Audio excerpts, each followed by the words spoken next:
এই বিল আমরা মানছি না, মানবো না, মানবো না। মোদির হাত, কালো হাত ভেঙে দাও, গুড়িয়ে দাও, মোদির কালো হাত ভেঙে দাও, গুড়িয়ে দাও।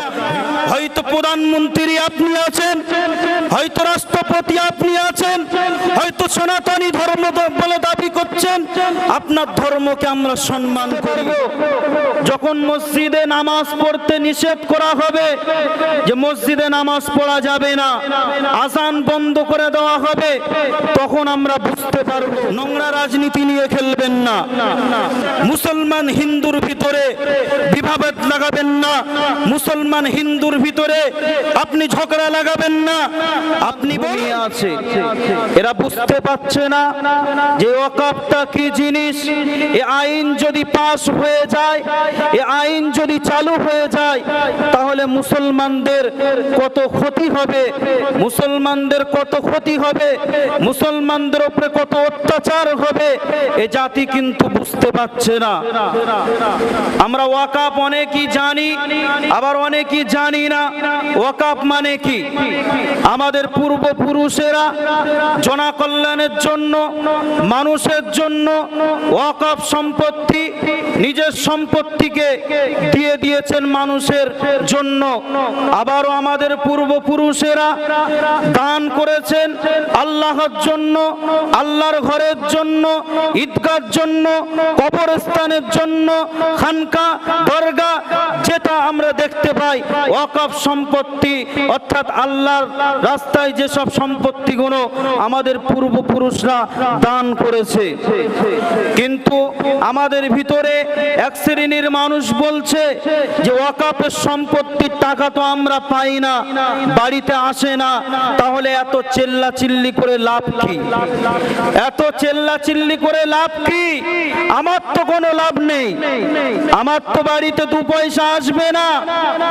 আজ ওয়াকফ সম্পত্তি, ভারতবর্ষের জমিনে যে সম্পত্তি আছে, মুসলমানরা যদি সঠিকভাবে পায়, তাহলে মুসলমানদের অভাব দূর হয়ে যাবে। কিছু কিছু মানুষ বলছে সারা ভারত জুড়ে কি মুসলমানদের ওয়াকফ সম্পত্তি? আর সারা ভারত জুড়ে যেসব ঐতিহাসিক জায়গাগুলো, সেটা মুসলমানের। তাজমহল বলুন, আপনি যেসব বিশেষ বিশেষ জায়গা, সেই সব জায়গাগুলো মুসলমানদের জায়গা। কিন্তু এক শ্রেণীর মানুষ বলছে এর দ্বারাই আমরা কোনো উপকার পাচ্ছি না। ভারতে আইন পাস হয়েছে, আমাদের কোনো ক্ষতি হবে না। ক্ষতি একটাই হবে, যখন কবরস্থানে বুলডোজার চলবে, তখন আমরা বুঝতে পারবো। যখন মসজিদে নামাজ পড়তে নিষেধ করা হবে, যে মসজিদে নামাজ পড়া যাবে না, আযান বন্ধ করে দেওয়া হবে, তখন আমরা বুঝতে পারবো। আমি বলি হ্যাঁ, একমত। অবশ্যই সেদিকে লক্ষ্য করে ভারতবর্ষের সংবিধানকে আমরা শ্রদ্ধা জানাই, সম্মান জানাই। কেন? আমরা মুসলমান, আমরা ইসলামকে বিশ্বাস করি, নবী মুহাম্মদ রাসূলকে বিশ্বাস করি। আমরা উগ্রপন্থী নই, আমরা জিহাদি নই। যারা আমাদেরকে জিহাদি বলছে তারাই জিহাদি, যারা আমাদেরকে জিহাদি বলছে তারাই জিহাদি। আজকে টুপি দাড়ি, মাথায় টুপি দিয়ে ট্রেনে যাচ্ছে এক মাওলানা, টিটকিরি করছে, কিন্তু মুসলমানরা জিহাদি নয়। মুসলমানরা হচ্ছে শান্তিপ্রিয় মানুষ, মুসলমানরা শান্তিপ্রিয় মানুষ। এ মুসলমান খালিদ বিন ওয়ালিদের উত্তরসূরি, এ মুসলমান উত্তরসূরি, এ মুসলমান অত সহজে গরম হয় না। কিন্তু একটা দিকে লক্ষ্য করলে দেখা যায় আমাদের কিছু দোষ আছে। ভারতবর্ষের জালিম সরকার বুঝে গিয়েছে মুসলমান তালাকের যখন বিল পাস হয়েছে, এনআরসির যখন বিল পাস হয়েছে, মুসলমান ঘট করে জেগে উঠেছে। জেগে উঠেই মুসলমান আন্দোলনকে থামিয়ে দিয়েছেন। জালিম সরকার বুঝে গিয়েছে যে মুসলমান একদিন আন্দোলন করবে, দুদিন আন্দোলন করবে, এক মাস আন্দোলন করবে। এ মুসলমান আন্দোলন করতে করতে আস্তে আস্তে লীগের জন্য নয়, এ সংবিধান ভারতবর্ষের প্রত্যেকটা মানুষের জন্য। এ ভারতবর্ষের জমিনে যতটা হিন্দুর অধিকার আছে, এ ভারতবর্ষের জমিনে ততটাই খ্রিস্টানদের অধিকার আছে। এ ভারতবর্ষের জমিনে যতটা হিন্দুর অধিকার আছে, এ ভারতবর্ষের জমিনে ততটাই মুসলমানদের অধিকার আছে। অতএব আপনারা ভুলে যাবেন না, হয়তো প্রধানমন্ত্রী আপনি আছেন, হয়তো রাষ্ট্রপতি আপনি আছেন, হয়তো সনাতনী ধর্ম বলে দাবি করছেন। আপনার ধর্মকে আমরা সম্মান করি। আমার নবী শিক্ষা দিয়েছেন, অন্যের ধর্মকে আঘাত দিও না। রব্বুল আলামিন কোরআন পাকের ভিতরে বলেছেন, লাকুম দীনুকুম ওয়ালিয়া দীন। আল্লাহ পাক বলেছেন অন্যের ধর্মকে আঘাত দিও না। তাই আমরা অন্যের ধর্মকে কখনোই কষ্ট দেই না। আমার বাড়ির পাশে যদি এক হিন্দু যদি তার ইবাদত করে, তার পূজা করে, তাহলে আমরা তাকে গিয়ে মানা করি না, কেননা এই ইসলাম আমাকে শেখায়নি। ওই জন্য অতএব আমরা মুসলমান ভারতবর্ষের জমিনে যথেষ্টভাবে আমরা সম্প্রীতি বজায় রেখে থাকতে চাই। শুভেন্দু অধিকারী নামক বলে এক ব্যক্তি আছে, তিনি কিছুদিন আগে তিনি মুসলমানদের সাথে ইফতারি করেছেন, সব কিছু করেছেন। নোংরা রাজনীতি নিয়ে খেলবেন না, মুসলমান হিন্দুর ভিতরে বিভাবেদ লাগাবেন না, মুসলমান হিন্দুর ভিতরে আপনি ঝগড়া লাগাবেন না। আপনি কেন মুসলমান হিন্দু হিন্দু করছেন? আর সমাজের বুকে বলছেন হিন্দু হিন্দু ভাই ভাই, আমরা বলি হিন্দু মুসলমান ভাই ভাই, আমরা বলি হিন্দু মুসলমান ভাই ভাই। এ ভারতবর্ষের জমিনে একসাথে থাকতে চাই, সকলেই বলুন হিন্দু মুসলিম ভাই ভাই। এ ভারতবর্ষের জমিনে একসাথে থাকতে চাই। তো আমরা প্রত্যেকেই এখানে যারা এসেছি, প্রত্যেকেই আমাদেরকে লক্ষ্য করতে হবে, কে মানা করলো তার জন্য আমরা যাব না, না আমরা যাব কোরআনকে বাঁচাতে, আমরা যাব কবরস্থানকে বাঁচাতে, আমরা যাব মসজিদকে বাঁচাতে, আমরা যাব দরগাকে বাঁচাতে, আমরা যাব ওয়াকাফ সম্পত্তিকে বাঁচাতে। চল চিল্লে তাকবীর, নারায়ে তাকবীর, নারায়ে তাকবীর, নারায়ে তাকবীর। তাহলে আমরা সেদিকে লক্ষ্য রেখে আমরা খুশি করার জন্য যাব আল্লাহ আল্লাহর রসুলকে, আমরা খুশি করার জন্য যাব আল্লাহ আল্লাহর রসুলকে। আমরা ব্রিগেডে কোনো আলেমকে খুশি করার জন্য যাব না, যে অমুক আলেম আসবে না, অমুক মাওলানা আসবে না, আমি যাব না। আমার মাওলানা যখন ডাকবে, আমার পীর সাহেব যখন ডাকবে তখন যাব। এটা ইমানি, আপনার ইমানি নয়।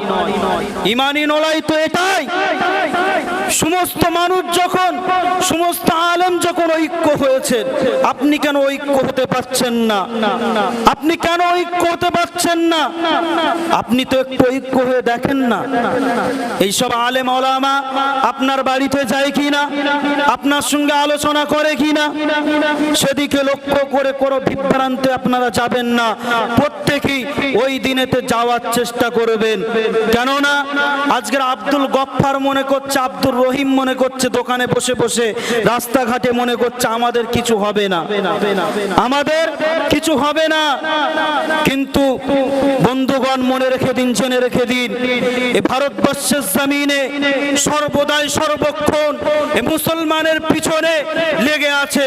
আজ ভারতবর্ষের জমিনে দেখুন না, শুধু তো মুসলিম বাস করে না, ইহুদি বাস করে, খ্রিস্টান বাস করে, বৌদ্ধ বাস করে, বিভিন্ন জাতি বাস করে। সারা পৃথিবী জুড়ে আজকের কেন মুসলমানদের পিছনে পড়ে আছে? একটাই কারণ, মুসলমান হচ্ছে ইন্নাদ-দীনা ইনদাল্লাহিল ইসলাম, আল্লাহ পাক মনোনীত ধর্ম এই ইসলাম। ওই জন্য সকলেই জানে যে ইসলাম ধর্মটা আল্লাহর পছন্দনীয় ধর্ম। ওই জন্য এই ইসলামের পিছনে এক শ্রেণীর ইহুদি খ্রিস্টান দালাল, তারা মুসলমানকে সর্বসময় যাতে শেষ করতে পারে তার চক্রান্ত কিন্তু চালিয়ে আসছে। ওই জন্য আমাদেরকে আপনাদেরকে বুঝতে হবে আমরা কিন্তু মুসলমান জাতি, আমরা ইসলামকে বিশ্বাস করি। নবী মুহাম্মদুর রাসূলুল্লাহ সাল্লাল্লাহু আলাইহি ওয়াসাল্লামের আখলাক আমার আপনার সকলের ভিতরে আছেই বলি এখনো পর্যন্ত আমরা কিন্তু চুপ করে আছি, আমরা আন্দোলন করছি, আমরা সব কিছু করছি। কিন্তু এই মুসলমান যেদিন আন্দোলন করবে, এই আন্দোলনটা যদি সঠিকভাবে হয়, এই ওকাফের আন্দোলনটা যদি, আমি দায়িত্ব নিয়ে বলে যাচ্ছি, এই ওকাফের আন্দোলনটা যদি সঠিকভাবে আন্দোলন হয়, এই ভারতবর্ষের জমিন থেকে যদি এই ওকাফ বিল প্রত্যাখ্যান না করে, ওই মোদিকে এই দেশ ছেড়ে দিতে হবে, এই মোদিকে এই দেশ ছেড়ে দিতে হবে। কেউ ওই গদিতে বসতে পারবে না। আপনি হয়তো মনে করছেন যে আমি গদিতে বসে আছি, আমি যা করব তাই। ও গদিতে একদিন মনমোহন সিংহ বসেছিল, ও গদিতে একদিন অনেকেই বসেছিল, আজ গদি রয়ে গিয়েছে কিন্তু তানারা নেই। ওইদিকে লক্ষ্য করবেন, আপনি শুধু আপনারটা নিয়ে থাকবেন না, কেননা এই ভারতবর্ষের জমিনে মুসলমানের যতটা অধিকার আছে, এই ভারতবর্ষের জমিনে হিন্দুদেরও ততটাই অধিকার আছে। আমরা বলি, আমি দায়িত্ব নিয়ে বলে যাই যে আমরা একে অপর হিন্দু মুসলমান ভাই ভাই, আমরা কখনোই চাই না যে হিন্দু মুসলমান ঝামেলা হোক, ঝগড়া হোক। আজকের ইতিহাসকে লক্ষ্য করে দেখুন যে কোটা মন্দির মুসলমানরা গিয়ে ভেঙেছে, দেখাতে পারবেন না, আমি দায়িত্ব নিয়ে বলে যাচ্ছি। কিন্তু আপনারা আমাদের হাজার হাজার মসজিদকে ঘুরিয়ে দিয়েছেন বুলডোজার দিয়ে, বাবরি মসজিদকে শহীদ করে দিয়েছি। আমরা হয়তো ভেবেছিলাম যে বাবরি মসজিদকে শহীদ করে মনে হয় এই মহারাজা হয়তো ঠান্ডা হয়ে যাবে, কিন্তু না, এই মহারাজ তো ঠান্ডা হচ্ছে না। এ গদির লোভে, গদি পেয়ে আরো মনে করছে মুসলমানদের মসজিদগুলো শেষ করছি, এবার মুসলমানদের সব কিছু শেষ করব, কবরস্থানে বুলডোজার চালাবো, মুসলমানদের আযানকে বন্ধ করে দেব, করব। বিভিন্ন ভেদাভেদে আপনারা যাবেন না, এর ওর কোথায় কান দেবেন না। যে ডাকবে তার সমাবেশেই আপনারা যাবেন, যেই ডাকুক আমরা তার সমাবেশে যাব, তার সমাবেশকে আমরা সাফল্য করব, এটা আমাদের ঈমানি দায়িত্ব। আর যদি কেউ আমরা মনে করি যে আমি সমাবেশ ডাকবো, আমার সমাবেশে এত লক্ষ লোক হবে, এত লক্ষ লোক হবে, আমি ঐতিহাসিক করে দেখাবো, যদি কারোর মনোভাব এরকম থাকে সে কিন্তু আল্লাহর প্রিয় হতে পারবে না। অতএব মুসলমান শুনে রেখে দিন, জেনে রেখে দিন, আমরা মুসলমান, আমরা কিন্তু নিরাশ হয়ে যায় না। কোরআন পাকের ভিতরে আল্লাহ পাক বলেছেন, লা তাকনাতু মির রাহমাতিল্লাহ ইন্নাল্লাহা ইয়াগফিরুয যুনুবা জামিআ ইন্নাহু হুয়াল গফুরুর রহিম। আল্লাহ বলেছেন, হে আমার বান্দা বান্দীরা, তোমরা আমার রহমত থেকে নিরাশ হয়ে যেও না। অতএব আমরা নিরাশ হইনি, আমরা কিন্তু আল্লাহকে বিশ্বাস করে ধৈর্য রেখে আমরা কিন্তু আন্দোলন করে যাচ্ছি, আন্দোলন করে যাব। জীবনের এক বিন্দু রক্ত, এক ফোঁটা রক্ত থাকা পর্যন্ত এই আন্দোলন আমরা শেষ করব না, এই আন্দোলন আমরা চালিয়ে যাব। কিন্তু আমাদের আন্দোলনটা হবে নবীর আখলাক মেনে, আমাদের আন্দোলনটা হবে নবীর আখলাক মেনে। আমাদের আন্দোলন ওই রকম আন্দোলন নয় যে রাস্তাঘাটে গিয়ে মন্দিরে গিয়ে হামলা করব, রাস্তাঘাটে গিয়ে এক হিন্দু ভাইয়ের দোকানে গিয়ে হামলা করব, এই আন্দোলন আমরা করি না। আমরা মুসলমান, যারা ওই আন্দোলন করে সেটা মুসলমান না, সে মুসলমান থেকে বাদ।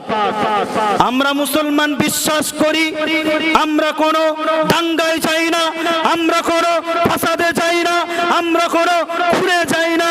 আমরা মুসলমান শান্তি প্রিয়, আমরা একে অপরে এ বাংলার জমিনে বসবাস করছি দীর্ঘদিন ধরে।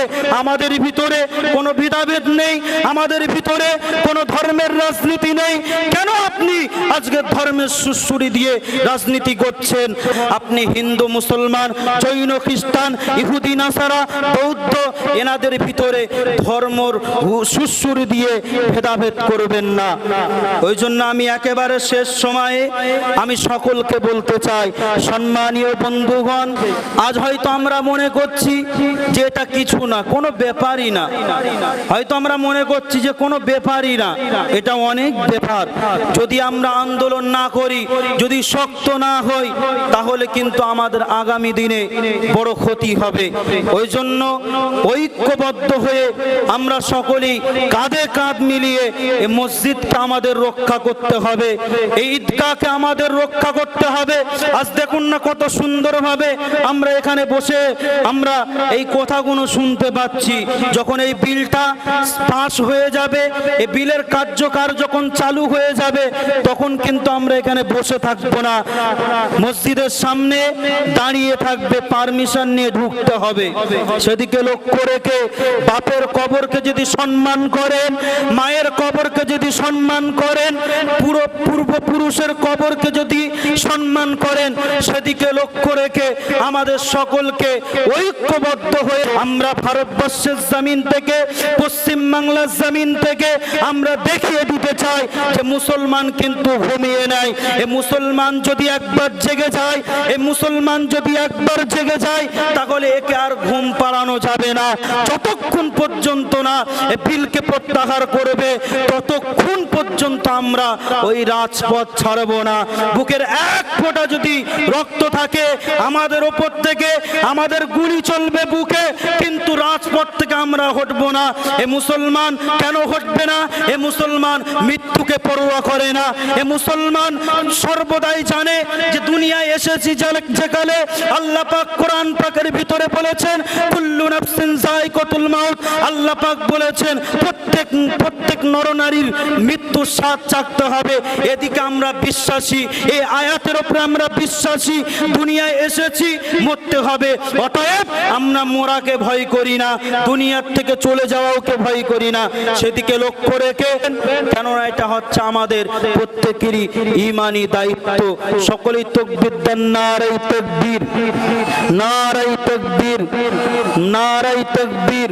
এই ওয়াকফ বিল সংশোধনের বিল প্রত্যাহার করতে হবে, করতে হবে।